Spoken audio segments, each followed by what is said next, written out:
Chatima Tova. This summer, my wife Sarah and I did something we had never done before since becoming parents. We took a vacation,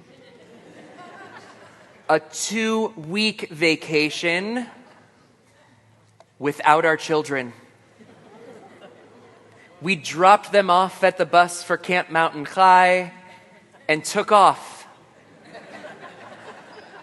Driving up through Central California on a road trip that would take us through Sequoia, Kings Canyon, and Yosemite National Parks. It was different. After spending a few days admiring and literally seeing the forest for the trees in Sequoia, we started driving towards Yosemite.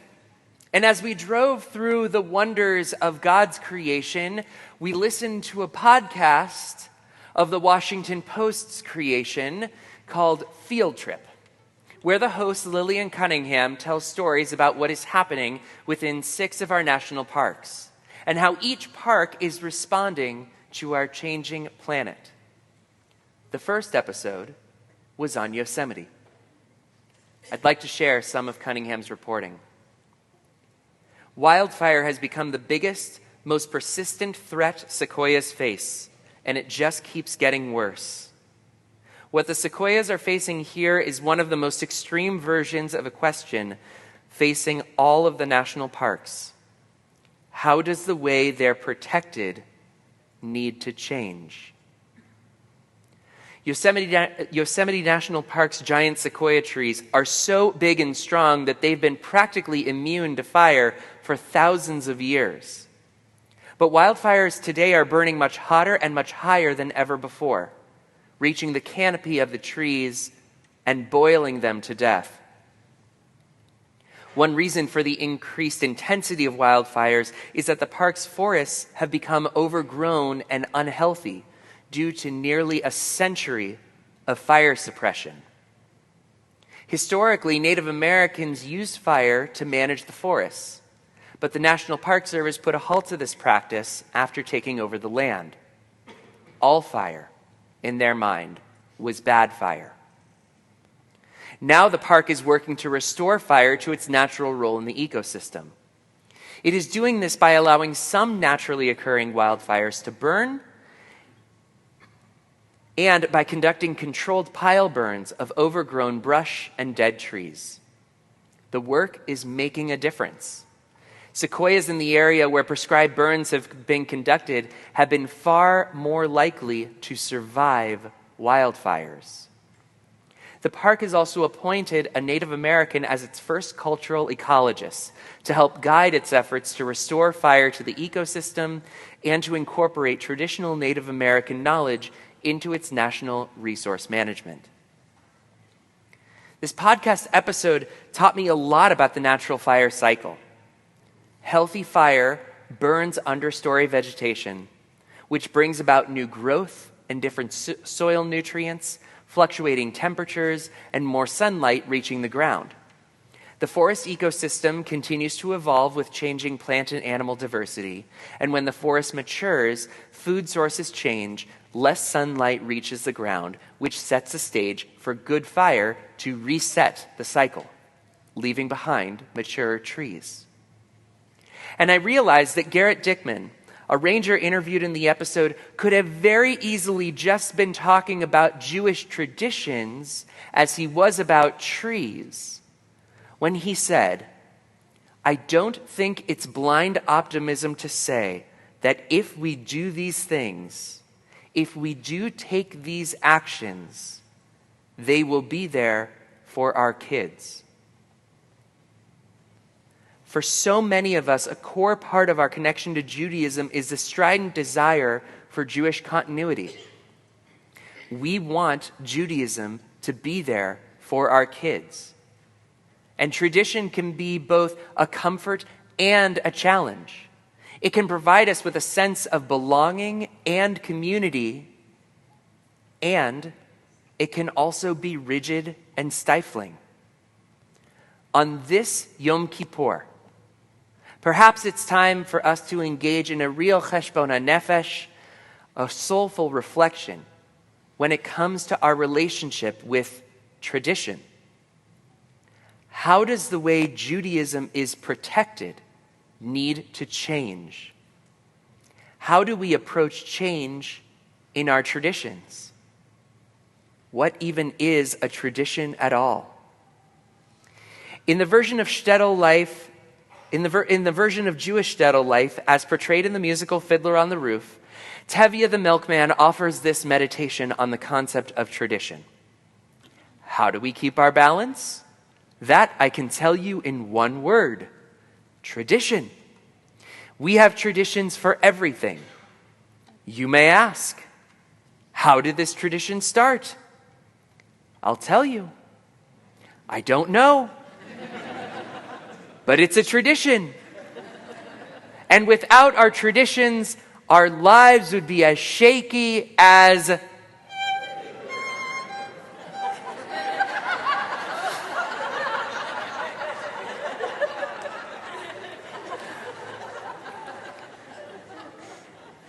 in essence, to Tevye and Mila, our lives appear in balance because we do the same thing again and again. We don't know how this came to be a tradition, or perhaps even why it's a tradition. But if it's a tradition, it must be kept exactly as it is. Tradition is familiar, which makes it comfortable.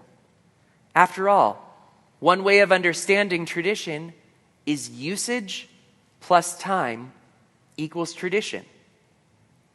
Of course, what is traditional for one community is not necessarily traditional for another. Let's consider the following, albeit flawed analogy, because all analogies are a little bit flawed.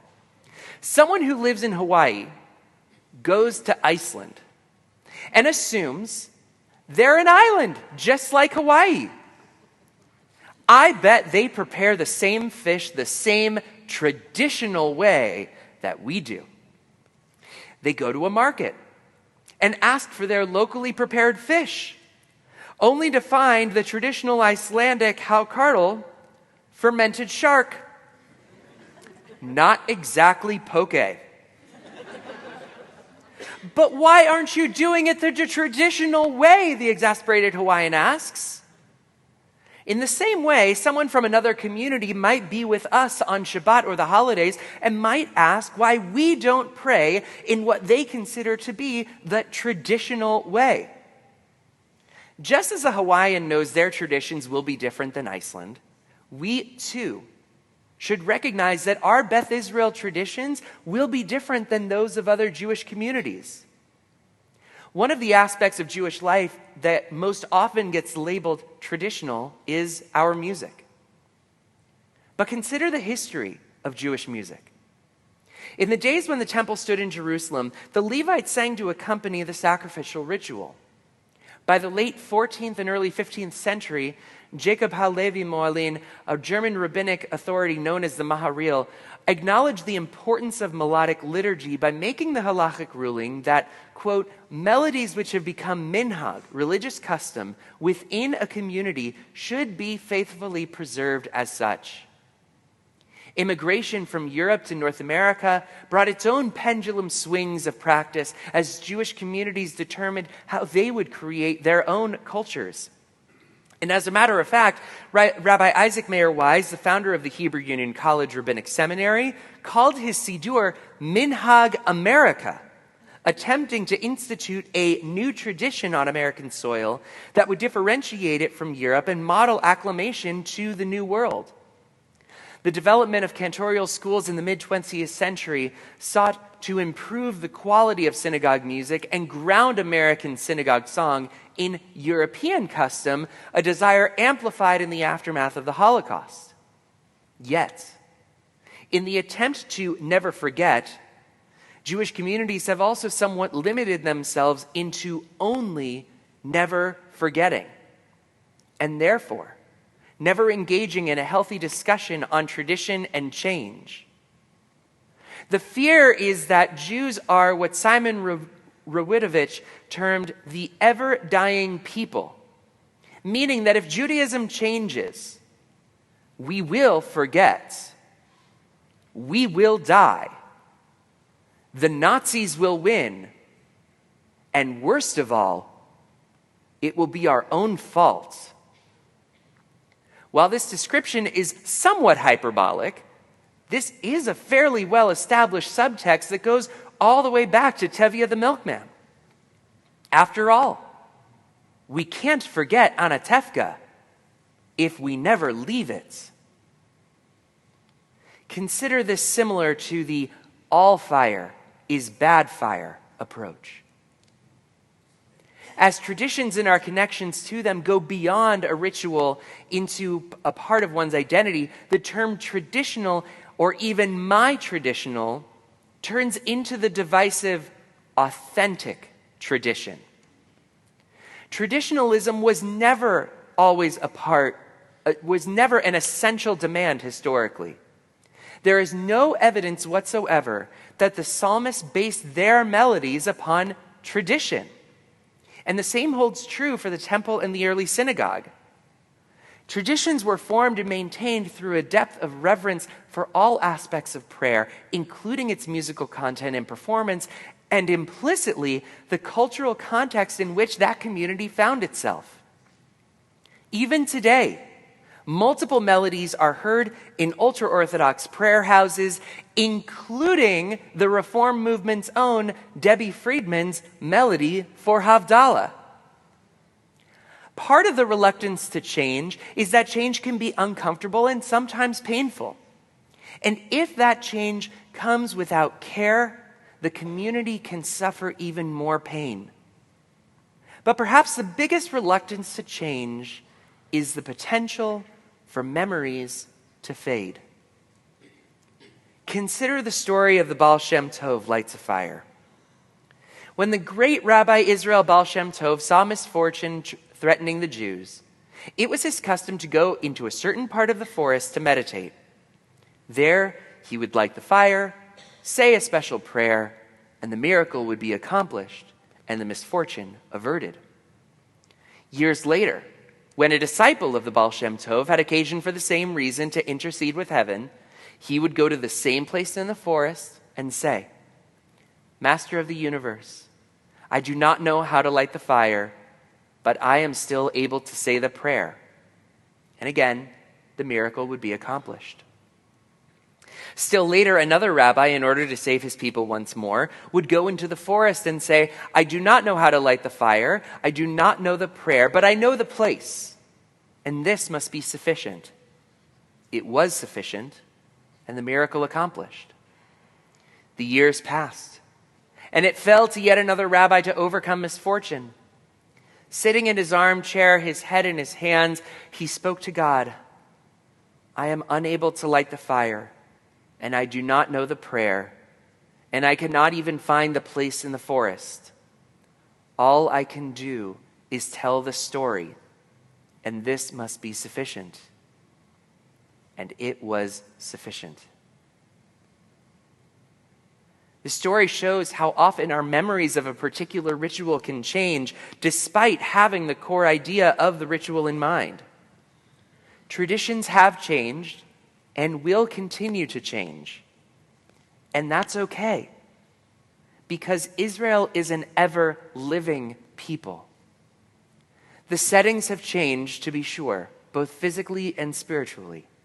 But when a woman is sitting at her mother's bedside in the hospital and she sings Mishaberach, she is doing the same thing Tevye would have done. It just looks and sounds a little different. We should also consider where there is overgrowth in our traditions that is preventing new growth from emerging. Even in the last 30 years, we have lived through moments where there has been good fire in the Jewish community, where the proverbial underbrush of resistance to change and diversity were burned away to allow for a more mature, evolved Judaism to emerge. Up until relatively recently, Women were not included in some of the most basic public rituals and positions of communal leadership. Up until fairly recently, LGBTQ plus Jews were not considered part of the community, unable to marry whom they love with Jewish rituals. Up until recently, interfaith families received less of a welcome than families of two Jewish parents. And yet, we stand today as a nearly 1,200 family congregation whose immediate past president is a lesbian woman in an interfaith marriage with two children who are active contributors to the Beth Israel community and the broader Jewish world. A community having particular traditions is not a bad thing, nor is owning the uniqueness of a community's traditions. Towards the beginning of my rabbinate, our clergy team asked ourselves the question: should we chant Avot v'Imahot the way that everyone else does? Because of my background and experience at different summer camps and national organizations, I was firmly on the side that we should change. In order to get a handle on which nuances are the correct ones, I attended a URJ biennial to hear what everyone else was doing. As I stood in the congregation, listening to everyone who had come from across the country and Canada to pray together, I found myself not hearing a traditional standard chant, but a beautiful, cacophonous sound that showed just how different everyone's chants were, even as they were following the same basic melodic structure. I came back and flipped my position, arguing that if how we chant this prayer in our community is authentic to who we are at this moment. In his interview, Ranger Dickman talks about the importance of tradition. He says that tradition can help us connect with our ancestors and with the natural world. And I agree with him. I believe that tradition can be a powerful force for good in our lives. And I also recognize that tradition can be a source of conflict. These are difficult questions, and there are no easy answers. I believe that the best way to deal with these challenges is to have open and honest conversations about tradition. We need to be willing to listen to each other and try to understand each other's perspectives. Tradition can be a powerful force for good in our lives. However, it is important to remember that tradition is not static. It is constantly evolving, and we should be willing to adapt tradition to the changing times. I hope that this Yom Kippur, you will take some time to reflect on your own relationship with tradition. Consider where there may be overgrowth of stagnation in your life. Where are areas in your life that are ripe for good fire, necessary to burn to allow for a healthy cycle of regrowth? And I'm not asking this existentially. It is a question that keeps me up at night. One of the primary historical roles for the cantor has been to embody an anchor of ritual and musical history and apply and integrate that history within their community. Within this tension is the polarity between freedom of embellishment, enhancement, and beautification on one hand, and the preservation of basic nusach and tradition on the other. The cantor is not meant to be a repository of history, but to use that historical context in an attempt to add depth and beauty to the liturgical experience. Suffice it to say, I've got some skin in this game. As we move forward together, I invite you to awaken to the conversation and where it may lead. I believe that if we are willing to have these conversations and to make these changes, we can create a more meaningful and sustainable future for ourselves and for our children. I look forward to participating in those conversations with you, but even more, I look forward to hearing about your conversations with each other. Ken Yehi Ratzon.